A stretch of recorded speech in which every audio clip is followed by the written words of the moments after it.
Hey Sass Squad, welcome back to the video.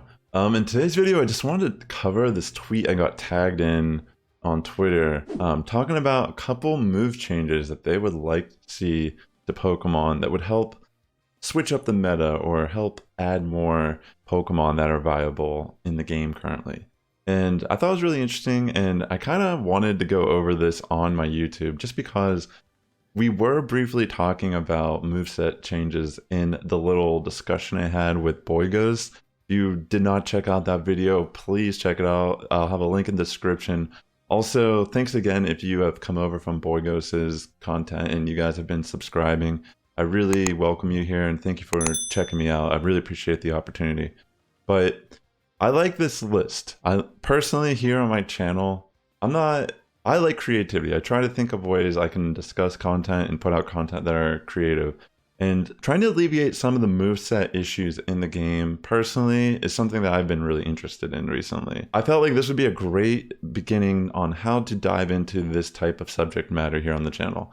So first of all, one thing that we need to make clear that whenever you're trying to think of moves that should be added or changed in Pokemon Go, it needs to be canon for the main series games. So when I look at this list, I like the reasoning behind the moves that they're choosing. Surf on Sealeo breaks the Azu, Fisk, Double Steel, Grass teams, Fisk Flyer teams, which obviously is extremely common still. Even I personally have still been running Venusaur Double Steel in Great League. I've barely been playing, and hitting Legend is right around the corner for me. So yeah, it is definitely a thing where these teams are just running rampant for the past few seasons, for sure. Okay, real quick, before I dive into the rest of these, speaking about Sealeo here, I just want to bring up PvPoke and give you guys like a visual of what he's talking about here. So I did, I'm assuming, Powder Snow or Water Gun are going to be preference on what you want to run, but I ran sims on Powder Snow, Body Slam, Aurora.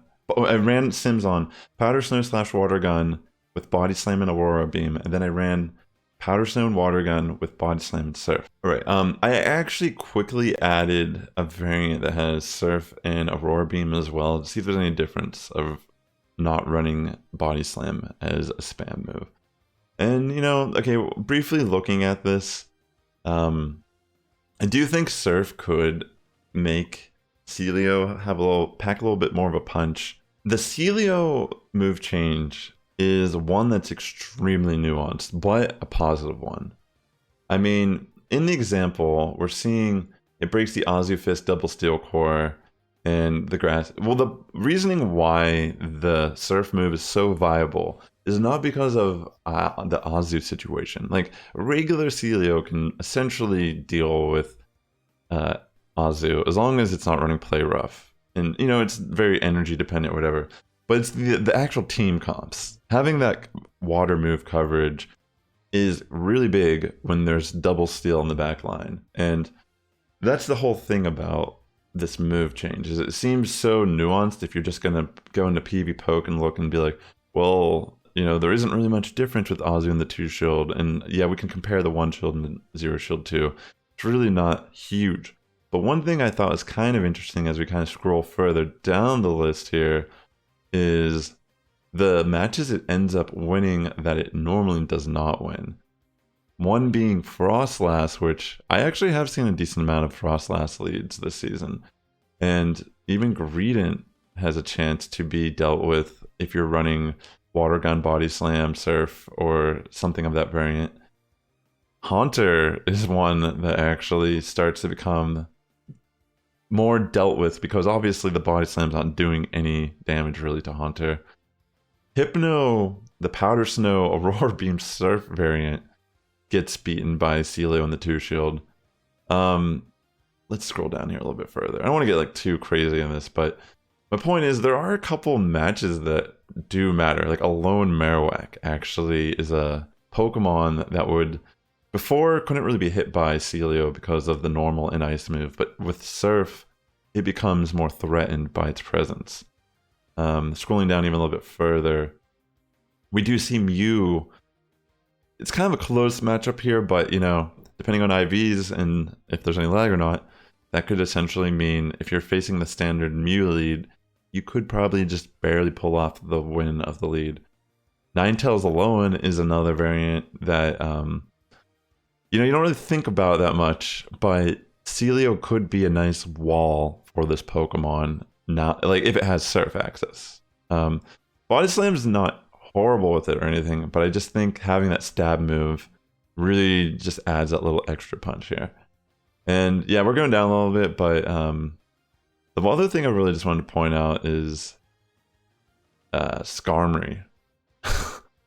Skarmory is another one that, because of Surf, it can actually do more.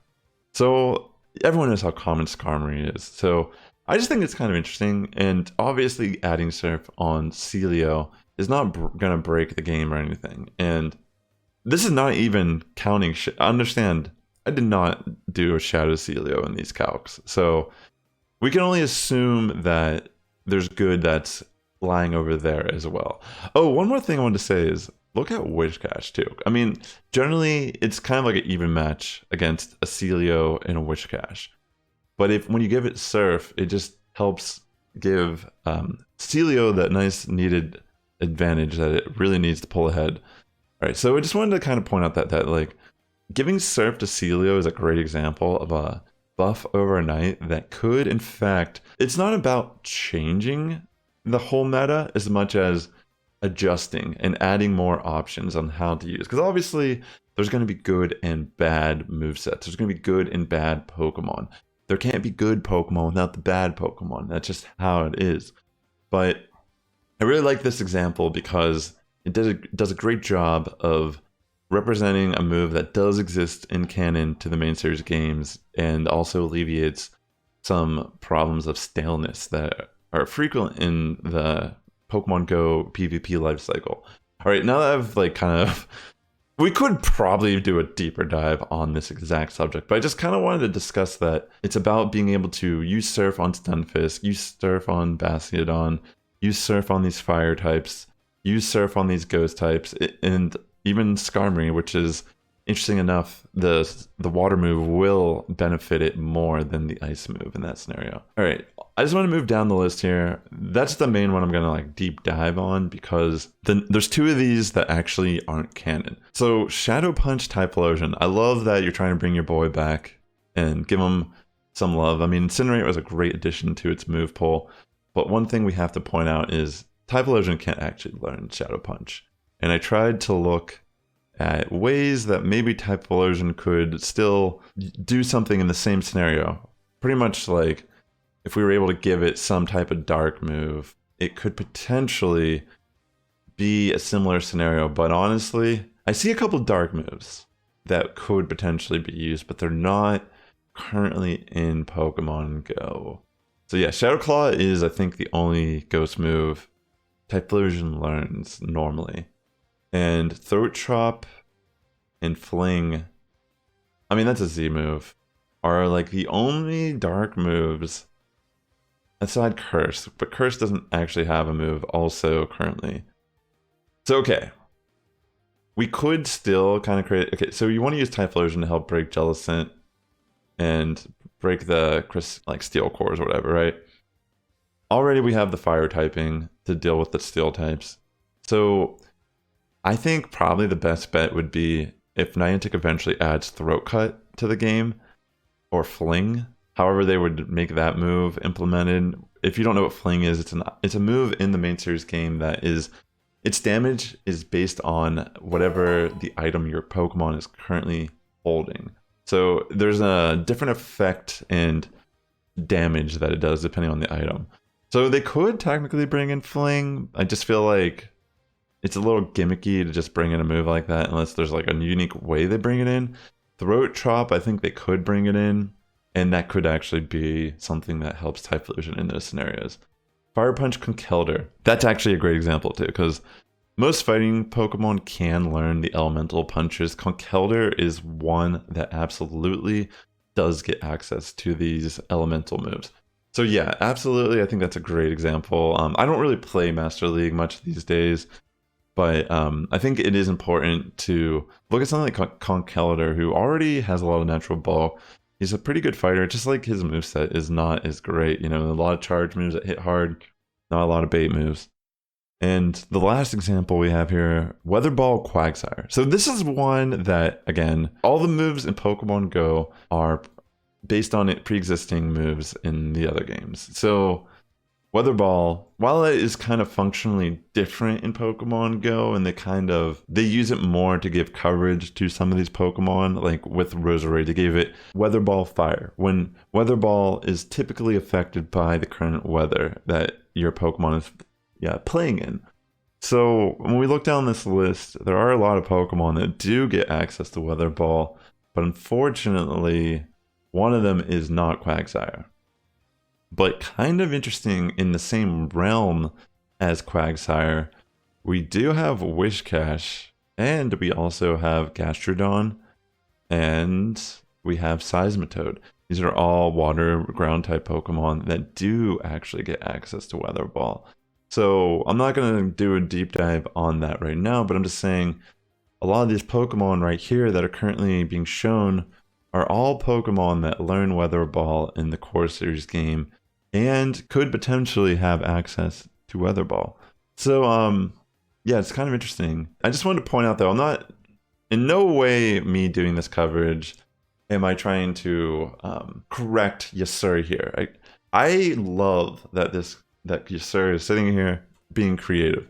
I love that he's going to his social media, his audience, and he's trying to start a conversation like this. It's really good, personally. I think it's healthy, and developers could see this. But I just wanted to come in as someone who's very much been playing VGC and competitive Pokemon for a long time, that this is something that really interests me, but I wanted to give my own 2 cents on this current list from Sir here because I love it. I think it's great. I want to see more of this, and I wanted to give my reasoning why the things that he did are good and why some of them, they need a little more research. If you guys like this content, consider liking, commenting, subscribing. I am absolutely sitting here thinking about working on my own little series where I cover Pokemon that could become meta overnight. If that's something you're interested in, let me know in the comments below. I know me and Boygos were talking about maybe doing a little bit of a collab on a video in regards to Pokemon movesets. So that's something in the works. Potentially, if there's enough response on this video, then it will absolutely become a reality. So thank you all for tuning in today. The Sass Squad is getting stronger each and every day. You guys have a good morning, evening, afternoon, wherever you're tuning in, and I will catch you in the next one. Also, I just liked your tweet, yes sir. I liked it.